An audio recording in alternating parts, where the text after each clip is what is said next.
हर खबर पर होगी आपकी पकड़। डाउनलोड कीजिए एबीपी लाइव ऐप। और इस समय की बड़ी खबर जान लीजिए। कोरोना हॉटस्पॉट है अहमदाबाद, और अहमदाबाद में प्रवासी मजदूरों ने बड़ा बवाल कर दिया है।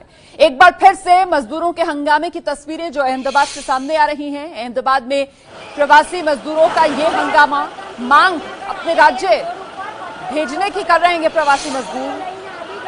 लॉकडाउन 4 की शुरुआत देश में हुई है और इसी के साथ ये हंगामे की तस्वीरें जो गुजरात के अहमदाबाद से सामने आ रही हैं। एक बार फिर उसी तरीके से बड़ी तादाद में गुजरात की सड़कों पर प्रवासी मजदूर उतरे हुए हैं, पथराव कर रहे हैं, मांग कर रहे हैं कि उनको उनके घर भेजा जाए। सीधे आपको लिए चलते हैं, मेरे साथ मेरे सहयोगी रौनक पटेल इस समय मौजूद हैं। रौनक, ये किस इलाके के अंदर प्रदर्शन हो रहा है अहमदाबाद में? क्या एक बार फिर से रेलवे स्टेशन या बस स्टैंड के आसपास ये विरोध प्रदर्शन प्रवासी मजदूरों का? रोमाना, ये अहमदाबाद का IIM रोड इलाका है, वहां पर पथराव हुआ है। 10 मिनट पहले के दृश्य आप जो देख रहे थी, कोई वजह नहीं थी। ये जरूर है कि जो श्रमिक है उनकी मांग है कि उनके वतन भेजा जाए, लेकिन गुजरात में करीब अब तक 8 लाख जो प्रवासी श्रमिक है उनको ट्रेनों के जरिए भेजा गया। और क्योंकि लोगों का सब्र का बांध टूटा हुआ है, ऐसे में सब कुछ सामान्य था, सभी यातायात सामान्य था, लोग आते जा रहे थे।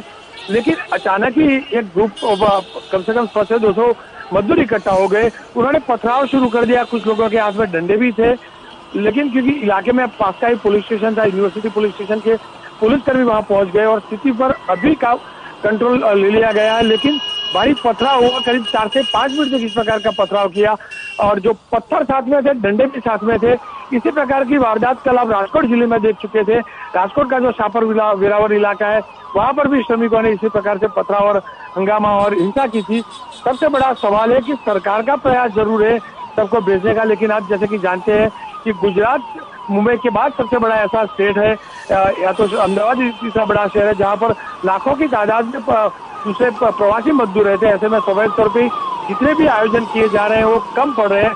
शायद यही वजह है कि हर कोई जल्द से जल्द अपने गाँव पहुंचना चाहता है, अपने वतन पहुंचना चाहता है। रौनक पटेल, देखिए सवाल यहाँ पर यह भी बड़ा हो जाता है कि साहब गुजरात में ही रह रहकर ये इस तरीके की तस्वीरें क्यों सामने निकल कर आती है? आपने जिस तरीके से बताया कि महाराष्ट्र के बाद सबसे ज्यादा प्रवासी मजदूर अगर कहीं आते हैं तो वो गुजरात है, और हम सब ये जानते हैं कि ये जो प्रवासी मजदूर है इनमें ज्यादातर उत्तर प्रदेश, ज्यादातर बिहार के रहने वाले हैं। ऐसे में गुजरात सरकार यूपी सरकार के साथ तालमेल करके, गुजरात सरकार बिहार सरकार के साथ तालमेल करके ज्यादा श्रमिक एक्सप्रेस ट्रेन चलाने की मांग क्यों नहीं करती है, ताकि जल्द से जल्द इन मजदूरों को उनके घर पहुंचाया जा सके?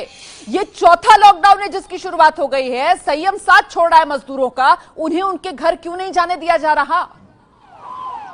बिल्कुल, हमारा सरकार को सोचना भी पड़ेगा। और दूसरी बात, सबसे बड़ी बात ये भी है कि आयोजन में कमी है। कल जो हुआ राजकोट में, उसकी वजह भी यही थी कि ट्रेन कैंसिल हुई थी, लेकिन मजदूरों को बताया नहीं गया था, श्रमिकों को बताया नहीं गया था कि आपकी ट्रेन कैंसिल हुई है। 20-25 किलोमीटर पैदल चल के जब श्रमिक पहुंचते हैं, जब उन्हें उम्मीद होती है कि आज ट्रेन मिलेगी, और जब उन्हें पता चलता है कि ट्रेन कैंसिल हो जाती है तो इस प्रकार की हिंसा होती है। कल की वारदात ये थी, आज भी शायद। और ट्रेन क्यों कैंसिल की गई थी? और ट्रेन क्यों कैंसिल की गई थी?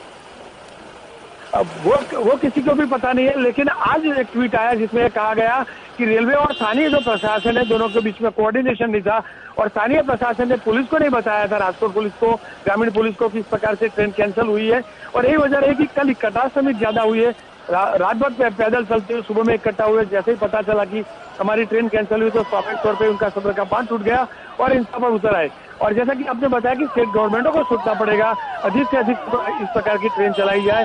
उसमें कोई दो राय नहीं कि गुजरात में बड़ी तादाद में जब श्रमिक है तो गुजरात सरकार को इनिशिएटिव लेना होगा। और क्योंकि यूपी की सरकार भी आप जानते हैं कि दोनों स्टेट की जो सरकार है एक ही पार्टी की है, तो स्वाभाविक तौर पर वो कोऑर्डिनेशन भी आसान हो सकता है। और इस मामले में, इस बारे में सरकार को भी सोचना पड़ेगा, दोनों स्टेट की सरकार को सोचना पड़ेगा। जहां मंशा हो वहां तो रास्ता निकल ही आता है ना, लेकिन इन तस्वीरों को देखकर तो ऐसा लगता है कि राज्य सरकारों में मंशा ही नहीं है। गुजरात के ये श्रमिक जो वापस अपने राज्यों में लौटना चाहते हैं लेकिन फंसे हुए हैं, इंतजाम हो नहीं पा रहे हैं, और बदइंतजामी का शिकार होकर अब गुस्सा इतना ज्यादा बढ़ रहा है इन श्रमिकों में, गुजरात में बार बार सड़क पर उतर रहे हैं। कल राजकोट, आज अहमदाबाद की सड़कों पर प्रवासी मजदूरों का हंगामा।